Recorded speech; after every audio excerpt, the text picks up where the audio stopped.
Hey guys, it's Kelly with the Garden Whisperer. If you're unfamiliar with what I do, I design flower beds and garden beds for homeowners where they can either install it themselves or they can hire a landscaper to install it for them according to the design plan. So today I'm going to be going around my flower beds or my garden or my yard, and I'm going to be planting these evergreen plant food spikes for my conifers. Oh, look who's here.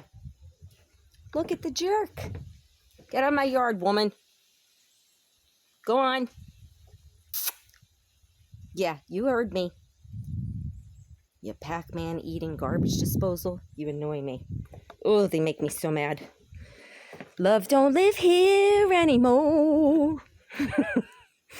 Anyway, so I'm going to be planting these now. I normally do not buy these or this particular brand. I like the Stay Green. It's S-T-A, second word, green. And their spikes are a little different. They have very pointed ends here, so it goes into the soil a lot easier. They also do not have these plastic little things on top of them, because when you hit this with the hammer, it not only breaks the plastic, but it also, these spikes crumble a lot. Well, they crumble, and then the other ones, the Stay Green, do not crumble. And I don't need the plastic pieces for the Stay Green ones. So the only reason I bought these is because Lowe's did not have the other ones for some reason. I don't know why. I bought these in the spring, so I'm going to be going around planting these. And I noticed too, my monkshood got toppled over either from the stupid moron deer or from the rain, because these stalks are very tall, so I've got to go stake those. And then look at, I had to show you this, my Rex begonia plant. Look at how pretty that is. And it's got a little bit of blooms right here. So pretty. But anyway, they are actually, they like tropical or subtropical conditions. So they like humidity. And I believe they're native to like Southeast Asia, if I'm correct. But yeah, it's doing really well out here. It likes filtered light, which is what it's getting.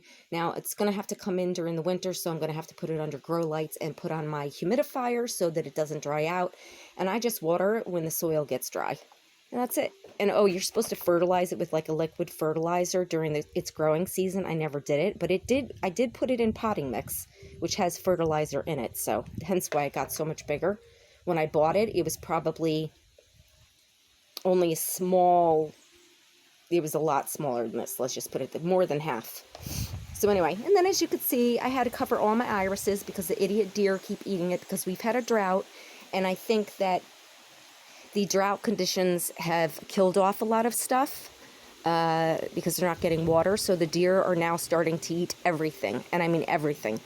My catmint, they're eating the Joe Pye weed. They never touch this stuff. But because vegetation is, I guess, scarce, they're starting to eat it. And as you can see, the trees are starting to change color.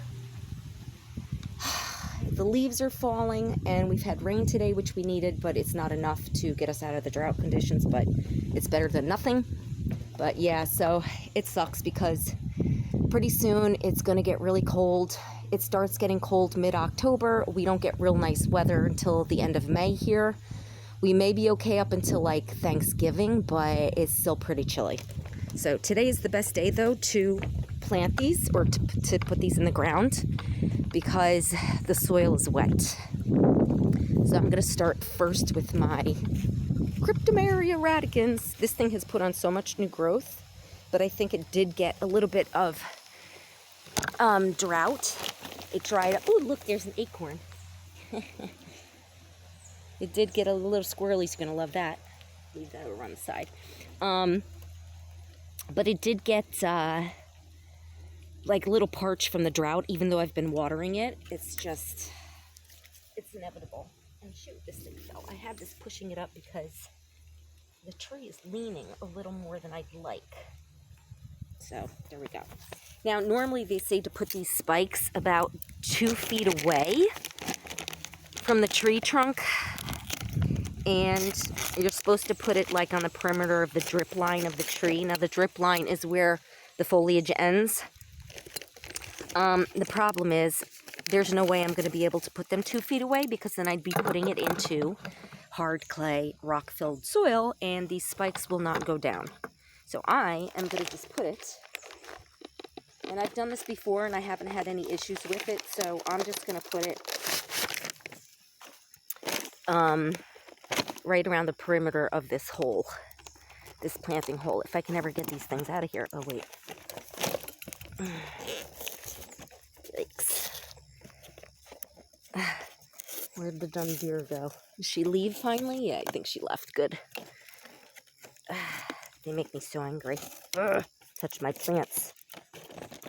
It makes it very difficult to have anything out here. Although I've had success with a lot of my stuff, but some of the stuff, just forget it. All right.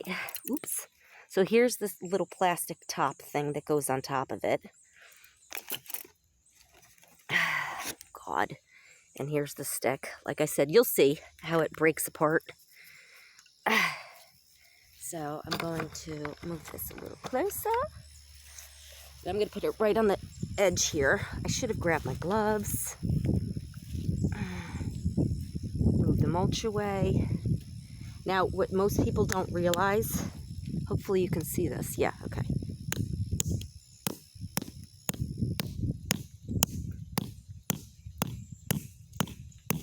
You're supposed to get it like 2 inches down at least. It's not easy in the soil. Now this thing's stuck. This is why I don't like this kind. The other one is so much easier to use. There we go. See how it's crumbled? That's what happens. And I don't really like it, so I just keep hitting it. All right, it's good enough.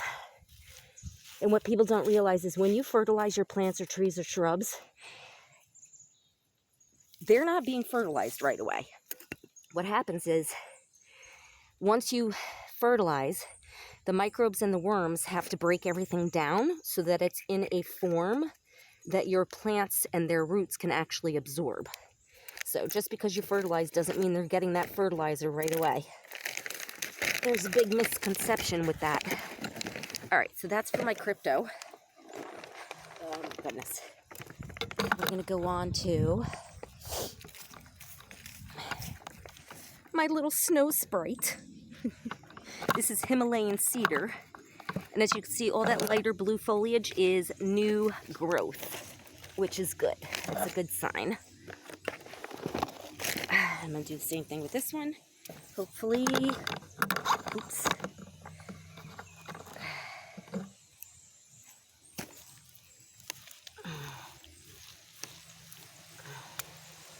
Let's see how well this works. That one's better. Oops. See this, I don't like this. I may not, well, the problem is I think if I don't use it, it will, the fertilizer stake will break apart even easier without the plastic thing. So that is why I don't like these. But today's the perfect day to do it, like I said, because it's raining. The soil's nice and wet. Onward to the next one.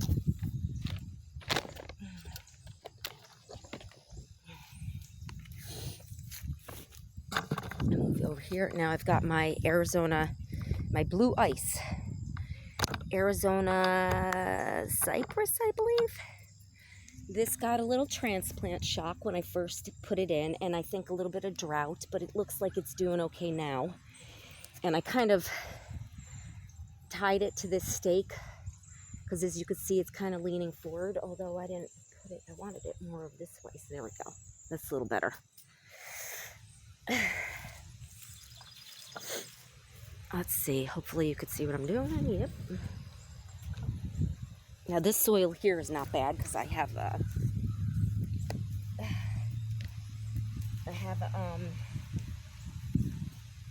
this was dug up by the my landscaper, the excavator, so it's a lot of, there's very little rock in here, but there's still a lot of clay.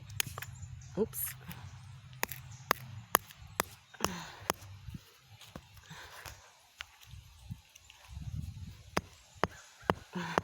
Yeah, so they say that you want to put it like 2 inches down. All right, so that's for that. What else do I have to do?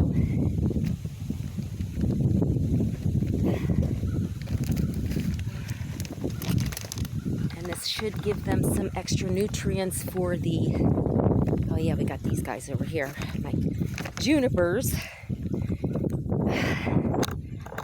And they're all doing well. This is the second season that they have been in here.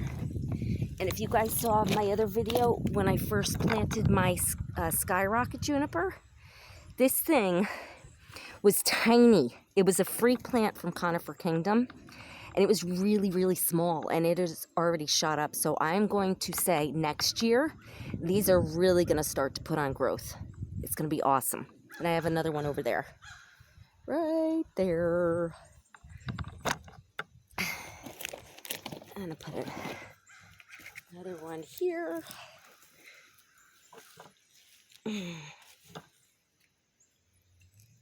Oops, the soil's great over here. Well, it's getting better. Take it out before it gets in there. Hopefully you can see what I'm doing. Oops, sorry. Yikes, it's hard just because it's sloping down here. So my tripod is having a little bit of difficulty. Now, you want to make sure a lot of the mulch from the rain and everything is kind of, but you want to make sure your root flare is not covered in mulch with your trees, because all that does is lead to suffocation and root rot or trunk rot, whatever you want to call it. They end up rotting. Oh, there's a worm. I love it. I don't know if you can see him. Right there. Right there. Alright, so the next one is going to be this little guy.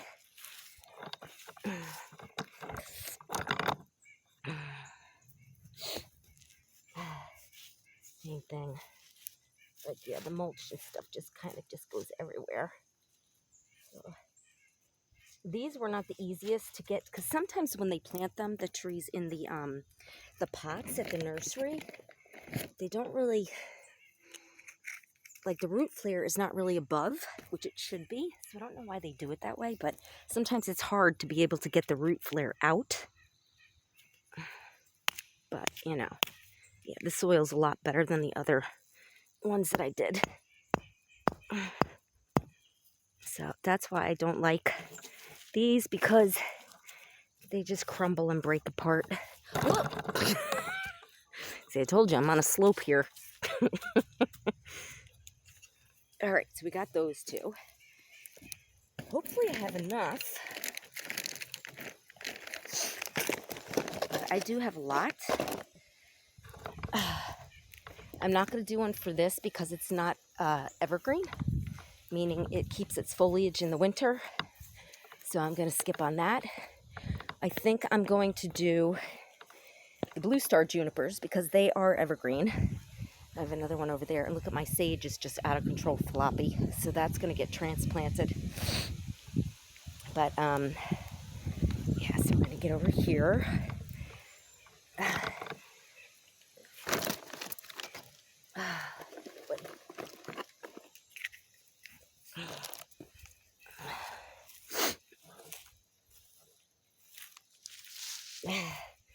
But they need rain.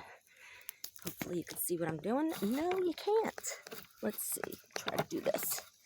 There we go.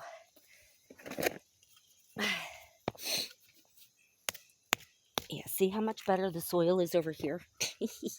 Goes in a lot easier.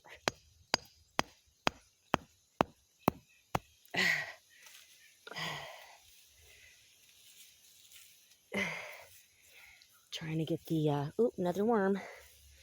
That could be an Asian jumping worm. They're not good. All right, now we're going to do peaks. Oh, Lord, here we go. Sorry, everything's on a slope. Now, these, most junipers, not all. Like the skyrocket is the thin blue one I just showed you. That one is not prickly or itchy per se, but the This one, the Blue Star Junipers, wear gloves when you touch them because they are prickly and you'll be itching. Your hands will be itchy for like an hour after you've come in contact with them. Hence why the deer don't like them. And same with the gold pond, they're kind of prickly too. So, which works for me. Because then the morons, let's go down here a little bit. Sorry guys, this is hard because I'm on a slope. But, which is good, fine with me, because that means the deer will not touch it. Well, more worms. They're so funny. I swear, I think I'm going to go through this whole box. It's a box of 12.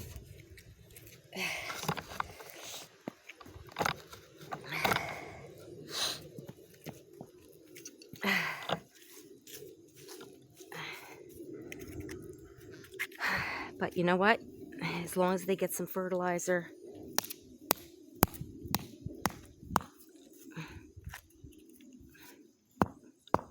And they don't have to go in perfectly straight. As long as you get them down as far as you kind of can. Like I said, today's the perfect day to do it because it's wet. All right. Let me go grab.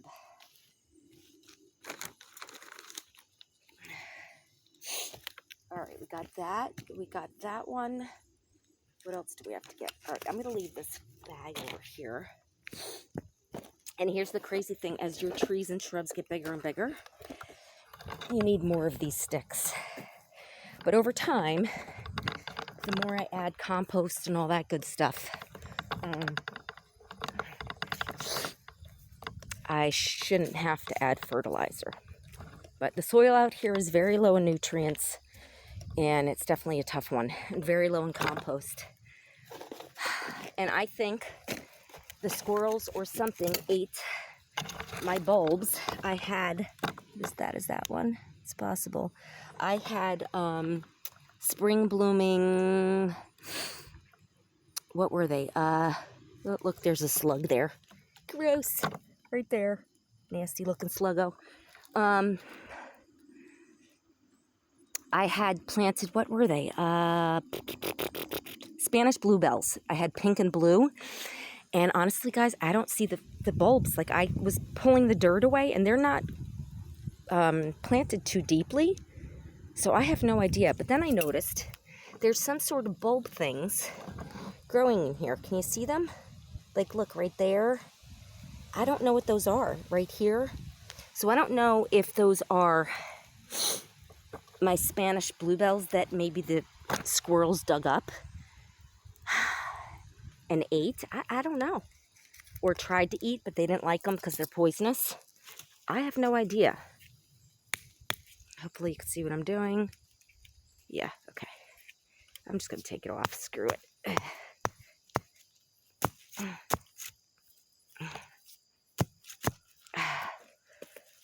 So I don't know, but now I'm not even sure if I'm going to keep this. This is the Elf Mountain Laurel, and as you can see, I had to cover it because the deer ripped through the fabric cover that I had on it and went to town on it. So they say it's deer resistant. I don't think so. I'm going to give it one more season and see what happens. And it could be because it's still young foliage, but I don't know. It's just a battle out here constantly.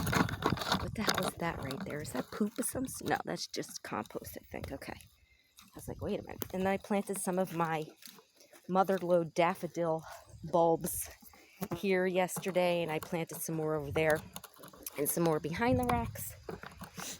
Yeah, I don't have anything else over here.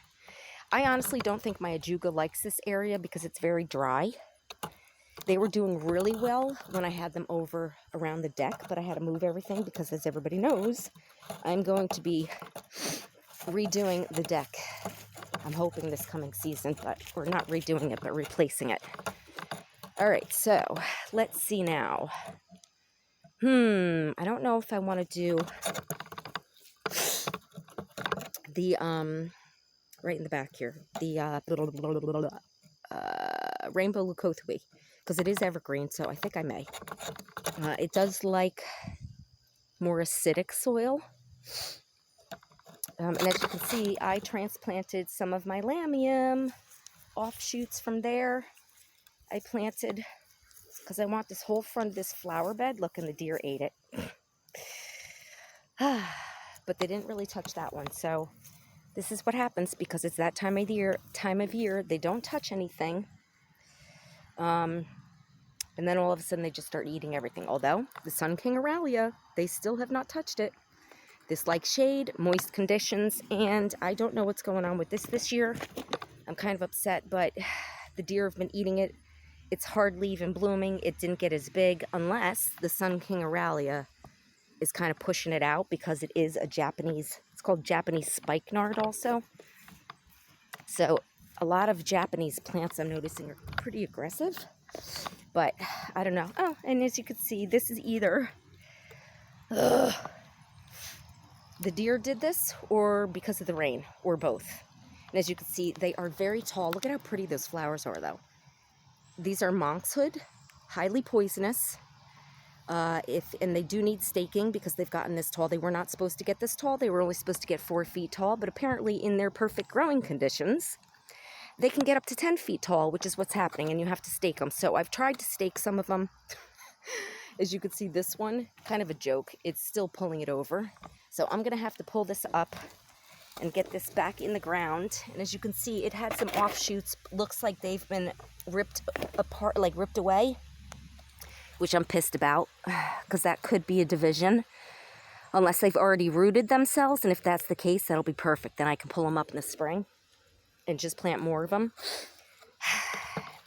This is what kills me. They're one of the most poisonous plants that you can have, even more poisonous than foxglove. The deer do not touch the foxglove, never touch it. And I mean never. But these can actually kill you if you eat them, ingest them, or come in contact. The actual poisons from the leaves can get into your skin. So you have to wear gloves and long sleeve shirts when you're around them. And the deer still eat the foliage. Look, they still ate foliage on the bottom, but they do not touch the blooms. And I'm noticing that's what they do with poisonous plants. They don't touch the blooms, but they touch the foliage. But not all. Like I said, they don't even bother with the foxglove. So I have no idea. But so now I've got to get more stakes, and I've got to stake these two. Yeah, to get them all standing upright. But they're just huge. So they do like mountainous, cool conditions, moisture. And if you have pets or young children that will eat plants, whether it's cats, dogs, and you know how young kids like to get into stuff, do not plant these in your flower beds because if they ingest them, they literally can die. No joke. So just putting it out there, I am very safe when I'm around that plant. And they didn't touch this plant the first year I put it in here, and then all of a sudden this year, like I said, they've just been eating everything. So I'm just getting really tired of it. They're supposed to be increasing their antlerless licenses. Another worm that could be. That's probably an Asian jumping.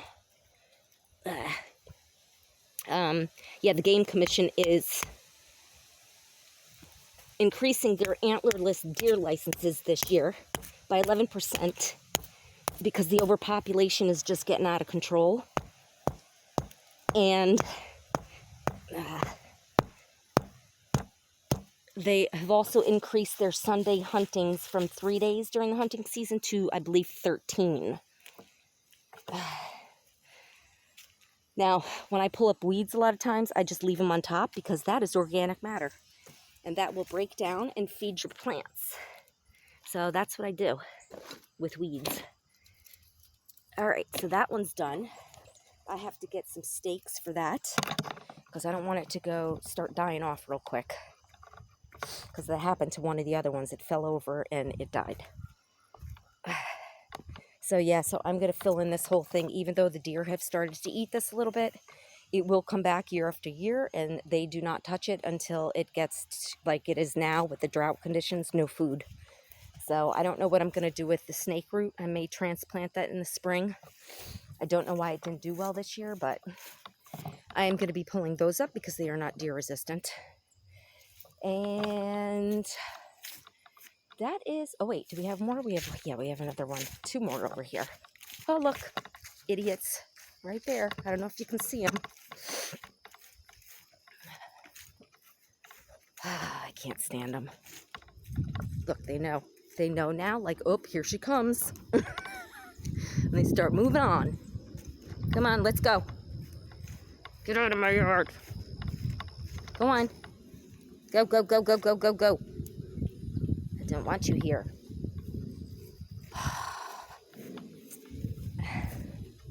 This one is... Did they try to nibble at this, or it's just the rain? Maybe it's just the rain. This is another Himalayan cedar. I forget what this one's called. Something like Eisregen, Eisregen. I'm not sure. I can't remember. And I don't even know if I'm saying that correctly. Because these names kill me sometimes. All right.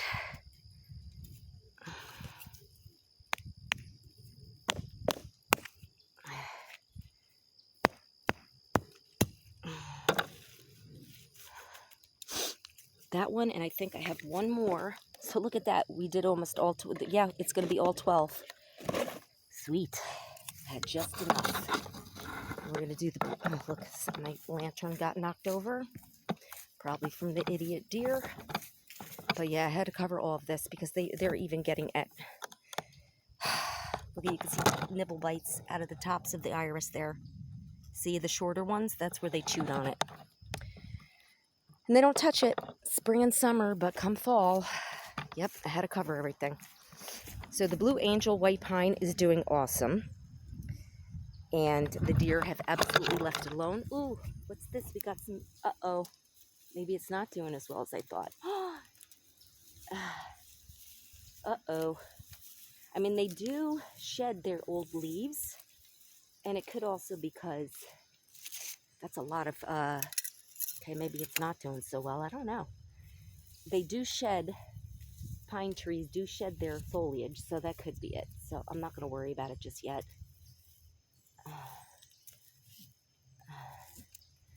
Yeah, that's a lot of, but they do, especially out here, like even the big ones that we have, they shed their needles. So I'm not going to stress about it because it is fall, but I'm still going to give it some love.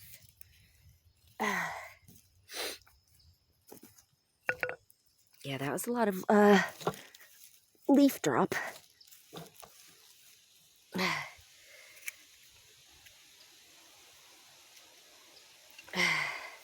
Sorry, I'm like backed up to the rock.